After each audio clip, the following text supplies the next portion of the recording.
ಮಳೆ ಬೀಳಲಿಲ್ಲ, ಅದು ಪ್ರಕೃತಿ. ನನ್ನ ಕೈಲಿ ನಿಮ್ಮ ಕೈಲಿದ್ದರೆ ನಾವು ಯಾವಾಗ ಬೇಕು ಅವಾಗ ಊಹಿಸ್ಬೋದಾಯ್ತು, ಯಾವಾಗ ಬೇಕು ಅವಾಗ ನಿಲ್ಲಿಸ್ಬೋದಾಯ್ತು. ಮಳೆ ಜಾಸ್ತಿ ಆದರೂ ಕಟ್ಟ, ಕಡಿಮೆ ಆದರೂ ಕಟ್ಟ, ಸಮತೋಲನವಾದರೂ ಮಾತ್ರ ಉಪಯೋಗ. ಆದರೆ ನಮ್ಮ ಕೈಲಿ ಇಲ್ಲ, ಯಾರ ಕೈಲೂ ಇಲ್ಲ. ಪ್ರಕೃತಿ, ಆ ಶಿವ ಹೇಗೆ ನಿರ್ಧಾರ ಮಾಡ್ತಾನೋ ಹಾಗಾಗತ್ತೆ.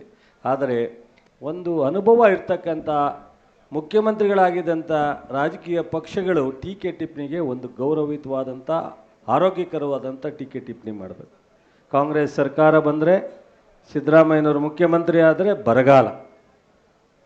ಬಹುಶಃ ಅತ್ಯಂತ ಇಂಥ ಟೀಕೆ ಟಿಪ್ಪಣಿಗಳು ಮಾಡ್ತಕ್ಕಂಥವರಿಗೆ ಉತ್ತರ ಆ ಪ್ರಕೃತಿನೇ ತಾಯಿ ಕೊಡೋದ್ರ ಮೂಲಕ ನಮಗೆ ಇವತ್ತು 93 ವರ್ಷಗಳಲ್ಲಿ ಪ್ರಪ್ರಥಮವಾಗಿ ಜೂನ್ ತಿಂಗಳಲ್ಲಿ ಕಾವೇರಿ ಮಾತೆ ತುಂಬಿ, ಬರೀ ಕಾವೇರಿಗೆ ಸೀಮಿತ ಅಲ್ಲ, ಈ ರಾಜ್ಯದ ಎಲ್ಲ ಅಣೆಕಟ್ಟುಗಳು ಸಹ ತುಂಬಿ ರಾಜ್ಯದ ಉದ್ದಗಲಕ್ಕೂ ಕೃಷಿಕರು ಸಂತೋಷವಾಗಿರ್ತಕ್ಕಂಥ ಒಂದು ಸೌಭಾಗ್ಯವನ್ನು ಆ ತಾಯಿ ನಮಗೆ ಮಾಡಿಕೊಟ್ಟಿದ್ದಾರೆ.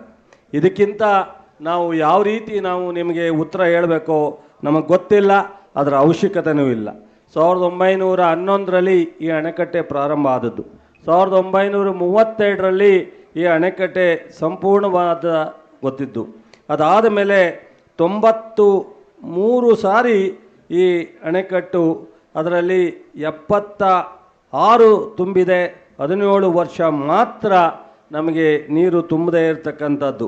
1979ರಲ್ಲಿ ದೇವರಾಜ ಅರಸರು ಮೊದಲನೇ ಬಾರಿಗೆ ಈ ಬಾಗಿನ ಅರ್ಪಿಸ್ತಕ್ಕಂಥ ಕಾರ್ಯಕ್ರಮವನ್ನು ಪ್ರಾರಂಭ ಮಾಡ್ತಾರೆ. ಅದಾದ ಮೇಲೆ ಬಹುಶಃ ಇದು ನಡ್ಕೊಂಬಂದಿದೆ. ಜೂನ್ನಲ್ಲಿ ಪ್ರಪ್ರಥಮವಾಗಿ ಮಾಡಿರ್ತಕ್ಕಂಥ ಸೌಭಾಗ್ಯ ಇವತ್ತು ಮುಖ್ಯಮಂತ್ರಿಗಳಿಗೆ, ಉಪಮುಖ್ಯಮಂತ್ರಿಗಳಿಗೆ, ವೇದಿಕೆಯಲ್ಲಿ ಇರ್ತಕ್ಕಂಥ ನಮ್ಮೆಲ್ಲರಿಗೂ ಸಿಕ್ಕಿದೆ. ಆ ತಾಯಿಗೆ ಎಷ್ಟು ನಾವು ಸಾಷ್ಟಾಂಗ ಅಭಿನಂದನೆಯನ್ನು, ನಮಸ್ಕಾರವನ್ನು ಹೇಳಿದ್ರು ಸಹ ತೀರದು. ಇವತ್ತು ದೇವರಾಜ ಅರಸನ ನಂತರ ಮಾನ್ಯ ಮುಖ್ಯಮಂತ್ರಿಯವರು 4ನೇ ಬಾರಿಗೆ ಈ ಬಾಗಿನ ಸಮರ್ಪಣೆ ಮಾಡ್ತಕ್ಕಂಥ ಒಂದು ಕೆಲಸವನ್ನು ಇವತ್ತು ಆ ದೇವರು ಮಾನ್ಯ ಮುಖ್ಯಮಂತ್ರಿಗಳಿಗೆ ಕಲ್ಪಿಸ್ಕೊಟ್ಟಿರ್ತಕ್ಕಂಥದ್ದು.